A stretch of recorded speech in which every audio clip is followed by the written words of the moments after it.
Most farmers chase 100 customers when they could just get by with 10. Here's the proof from one farmer. Back in 2016, urban farmer Curtis Stone fired 80 of his customers and kept 10, and in the process, he doubled his income. Here's how and why. I'm Diego, D-I-E-G-O, and welcome to Modern Grower, where we talk about profitable, small-scale market gardening. Today, it's an Urban Farmer Rewind episode. This goes along with Season 1, Episode 16, and we're talking about CSAs versus restaurants and the uncomfortable truth with direct-to-consumer sales. CSAs are one of the direct-to-consumer models that a lot of farmers use, so let's dig deep and find out if this model is right for you. All right, let's look at the economic reality check. The numbers aren't going to lie here, and you'll see a trend very early on. One chef can buy $10,000 per year or more of produce. One CSA customer might buy around $500 a year in produce. Multiply this out, 80 CSA customers, $40,000 in sales, 10 restaurants, each buying $10,000 a year, $100,000 a year in sales. 80 customers versus 10, and the 10 bring in so much more income. That's key because that means there's less burden on the system, particularly customer service burden, having to interact with customers. There's a hidden time cost to taking on any new customer. You have to educate them about who you are, what you do, your pricing, your product, and how everything works. Every time you repeat that process, you're adding more time to your system. You also have to fulfill those orders, answer questions, deal with other general customer service. It can add up. So taking on a big CSA is more than just growing a lot of vegetables and putting it into boxes. It involves a customer service, logistics, potential nightmare that you might need to be prepared for. Because CSAs create this emotional toll or burden that a lot of people don't talk about. You have constant education with a lot of CSAs rolling over to new members each and every year. You have new customers coming in who need to be educated about how the program works, what the product is, and how to use the product. You're going to have constant questions like, what is kohlrabi? Every time somebody calls, texts, emails, it's something you have to respond to because they're your customer and you want to try and keep them around as long as possible. But all this response adds a lot of burden to what probably already is a full farmer's plate. In addition to answering questions, you have to deal with all the logistics of fulfilling all of these orders. There can be complaints, deliveries, no-shows, missed payments if you're on some sort of payment plan system. So you really need to think about all of this if you're going down the CSA route, especially if you're a new farmer who's also trying to master your growing at the same time. If you compare this to restaurants are one chef relationship and usually predictable orders around the same size. Now, this may change seasonally as crops come and go throughout the year, but most restaurants are probably going to get a standard order week in and week out. You're dealing with the same person, usually via text, and this makes the logistics relatively easy compared to a CSA. Now, there are different levels of CSA from here's a box, you get whatever we put in it, all the way up through here's a box, you decide what we put in it for you. However you set up your CSA, from very basic, we give it to you pick, that increases the amount of complexity in the system that you wouldn't have if you're dealing with restaurant customers. So that's something to be aware of here. Sometimes you don't get to pick the type of business model that you're going to employ on your farm because the market may dictate that for you.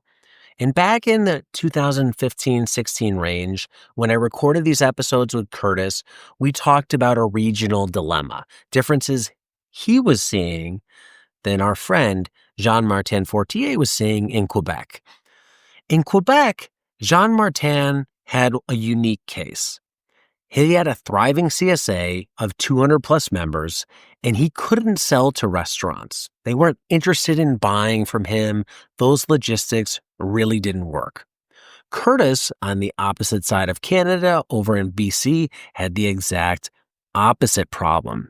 He had a struggling CSA that was riddled with challenges and customer service issues, but he had restaurants that were begging to buy his produce and wanted local.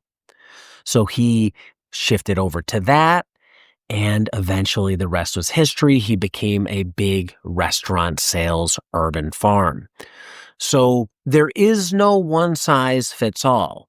And while I'm talking about in this video the advantages of selling to less customers, just realize you might find yourself in a situation where restaurants absolutely don't work, but a CSA can crush it. But if you have a choice, definitely think about the challenges of taking on a CSA before you jump into one. So how do you evaluate your market to see which model might be a fit for you? Start by asking basic market assessment questions. What's already saturated in your area? For example, are there a lot of farmers markets? Are those farmers markets currently full of vendors? One thing that one of my past podcast guests, Michael Bell, said that I absolutely love was, just because you show up at a farmer's market doesn't mean more customers automatically show up with you. If a farmer's market adds another vegetable vendor, it's now one extra vendor competing for the same pool of customers. So when you're looking at farmers markets, really consider, what is the quality of them? How saturated are they? What's the competition level? What's the traffic flow? Is there room to gain traction? If you're looking at CSAs, you can try and get a feel in your area. Are there a lot of CSAs already out there? Are there big ones established? Is it a community that is even receptive to CSAs? The next question to ask is, who could I sell to? People? Institutions? Businesses? If you're in a small town, there might not be a lot of local restaurants that are interested in buying local. I've been to a lot of small towns that are full of fast food restaurants. They're never going to buy from a small farm. But there's also small touristy towns that are filled with little craft restaurants that love to buy local. So if you want any chance of selling into the restaurant scene in your area, you have to take a look at, what are these restaurants serving? Who are they selling to? And what does their menu look like? Ideally, they're selling to a higher end crowd. Their menu is going to reflect a lot of handcrafted dishes or a menu that changes frequently, seasonally. They're going to maybe mention local in their restaurant marketing or on the menu itself. That may give you an in over the Cisco's and other big distributors of the world. You need to also look at, where are people going in terms of driving distance? If you're in a very rural area, a CSA might not work, because that means you have to go from your farm to 80 customers scattered all geographically over your region.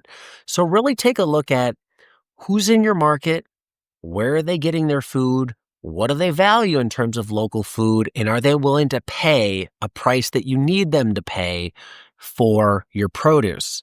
If you can't find that right alignment, your farm is never going to work, no matter how good the produce is that you grow. What's your personality? Are you outgoing? Are you comfortable in your own skin? Are you willing to take risks?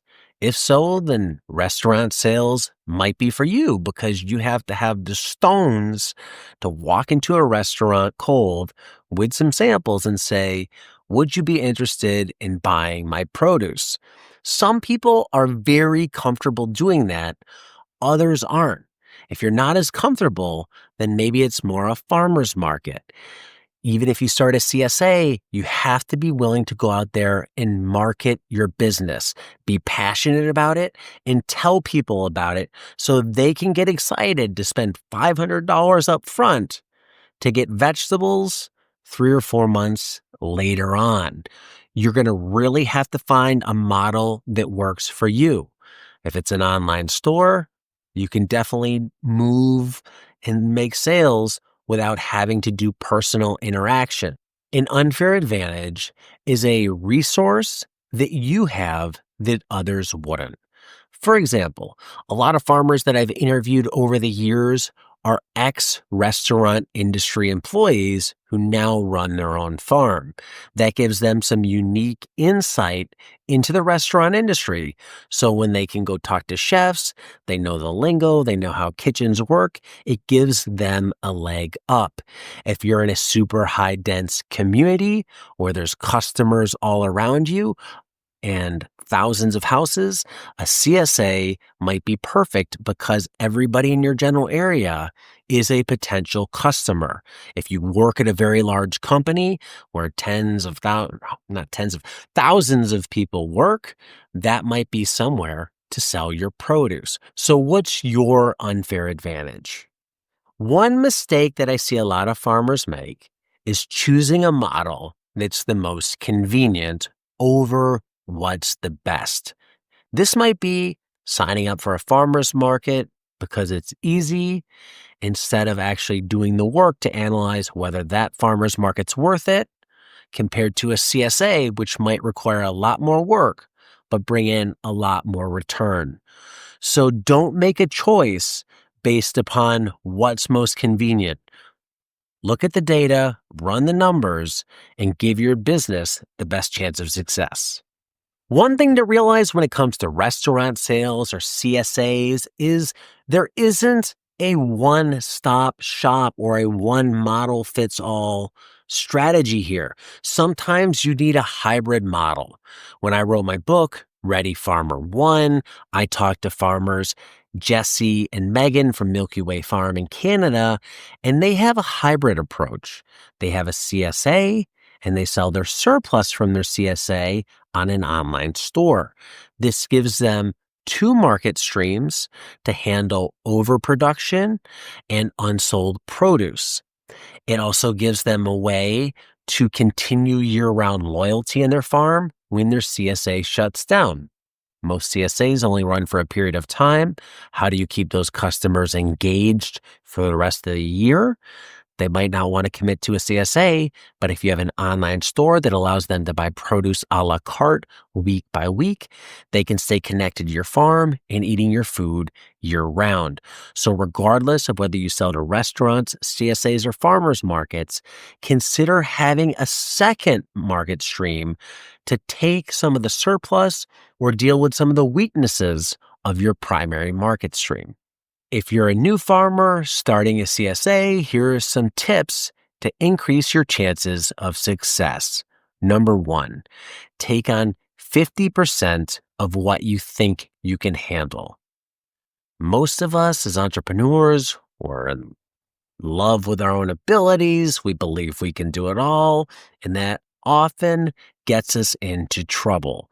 So if you think you can service 100 customers a year, start with 50 because inevitably something's going to go wrong and there's going to be weather issues, irrigation issues, or germination issues that will have you coming up short one or multiple weeks throughout the year. So if you build in that factor of safety and start with less customers, that allows you flexibility and pulls some of the stress off your first year while you build your experience, knowledge, and get your production going.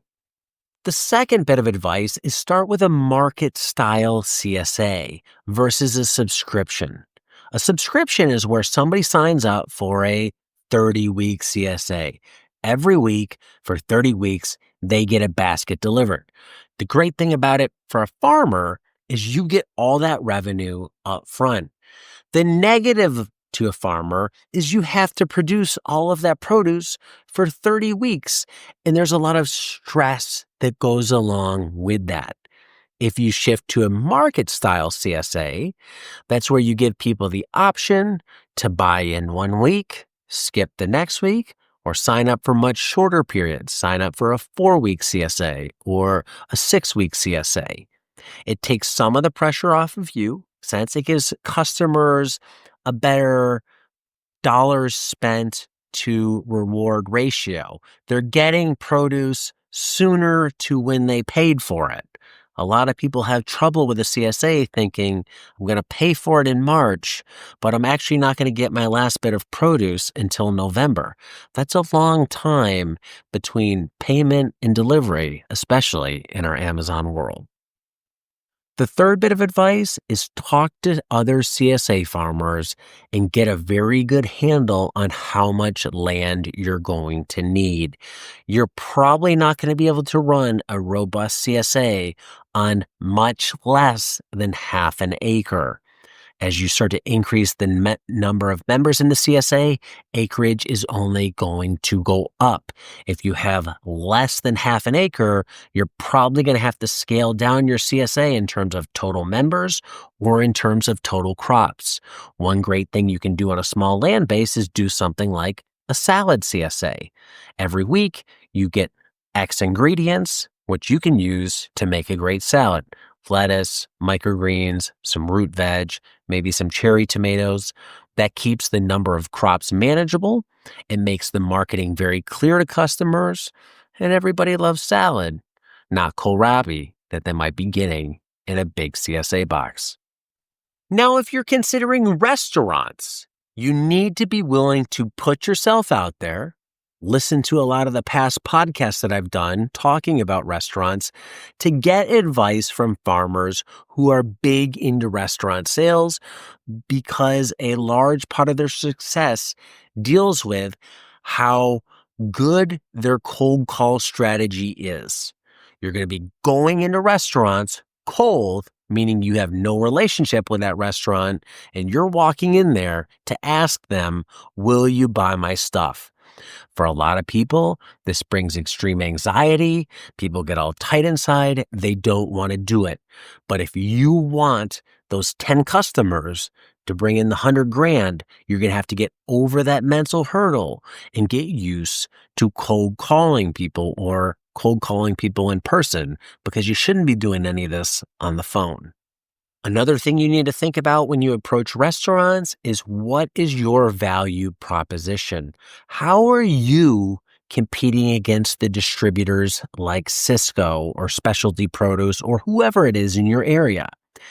It could be things like flavor, variety, uniqueness, shelf life, overall quality of produce.